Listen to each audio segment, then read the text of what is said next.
other things about Google business profiles that I can talk about that happened this week, actually, if anyone wants to hear. Yeah. If you don't, unless Tim has another question. Oh, no, I've got notes on this. I think I'm good to go. I appreciate that. Okay, good. So I'm in Florida, and I am hiring some contractors to do some work for me. So I know a little bit different than others in that, like, I'm going online researching before I even call these people, the contractors. I find it so interesting, and I'm like, these people need help. I'll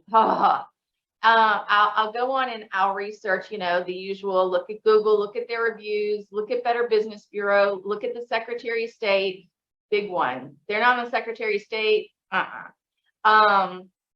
And look at their website, do all kinds of research. Then I call them. Then I schedule an estimate and everything. I will say that first thing, these businesses that, need to get their stuff good on the Secretary of State. And I think because I worked in an attorney's office, that's the first place I tend to look now. But that needs to be handled. What is the consequences if they're not registered as a business? They have part liability of protection? So part of it depends. Like, so I'm using contractors, and I want somebody who has that corporation and that has insurance and everything. Now, there are things called the not solo practitioner. I think you're right. Sole proprietor. And they don't need to have a business. But I just, especially things I'd rather have a business where I know they've gone through all the steps. So that's not necessarily 100% requirement for businesses. I'm sure people can work as a sole proprietor, do taxes, and I'm sure get insurance and stuff. I feel more comfortable, especially place I don't know, somebody I am not familiar with, going and making sure that they're an actual business. Because sole proprietor, it's like, well, how long have you been in business? And who knows what you can see on the Secretary of State exactly when they organize or incorporate or whatever. So that's one of the first things. The second, the Better Business Bureau, you can get a free listing. Definitely recommend that.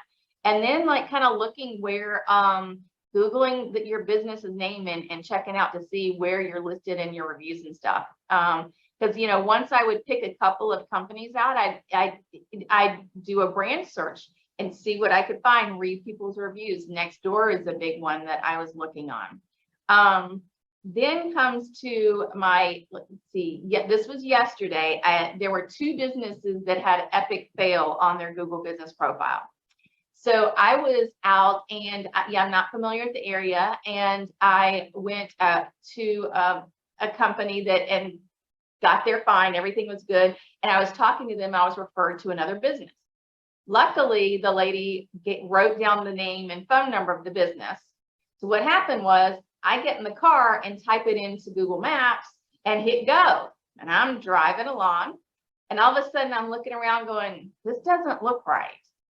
It's like, you have arrived. And I look, it's a residence. This business had their home address when they really should have a service area, because I thought I was going to a showroom to look at things for remodeling. And I end up at somebody's house. I'm like, I'm not getting out going, no. That's not how your Google profile should work. Only one that should have your home address and it's showing on the map is if you have signage out and you actually have people come in during business hours. That's the only time. And a lot of municipalities don't allow you to put your business sign up. So you should have a service area, meaning you hide your address. So that was the first one. So then I'm like pulling over, well, where's this business that because I had the business name. What happened was, when I put it in Google and just hit go, I put it in Google and something came up and I didn't focus that much on it because I'm in the car. Well, what happened was, the one that actually had a physical showroom to go into did not have a Google business profile. That's why they didn't come up on the map. So then I'm sitting here going, well, where are you located? I've got a name. So I called them and I'm like, yeah, I'm trying to find you. And got to their location, and I'm like, you don't have a Google business profile. I couldn't find you. If that lady had not given me your phone number, I'd have never been here. So those are two things in one. I mean, like, I couldn't believe it. Like in one trip, it was like businesses that didn't have their profile properly done. So, and the funny thing was, is that the one that did not have a profile, she mentioned they had it's husband and wife, and they have like two locations, one like two suites down from the other. It's in a little strip mall. And she said, well, when we first got it, it was just one of our location. We submitted it for Google, and we never could get verified, so we gave up on it. You need to get verified so people can find you. So that's my little story for tips on businesses to get their Google business profile in order. Because if I did not have that phone number, I had never found that business. And it's really cool what they do. So epoxy countertops. I'm excited. So I'm so excited. I got in touch with them, but I almost didn't. Good case study. Yes. Good case study of why this is so important. That's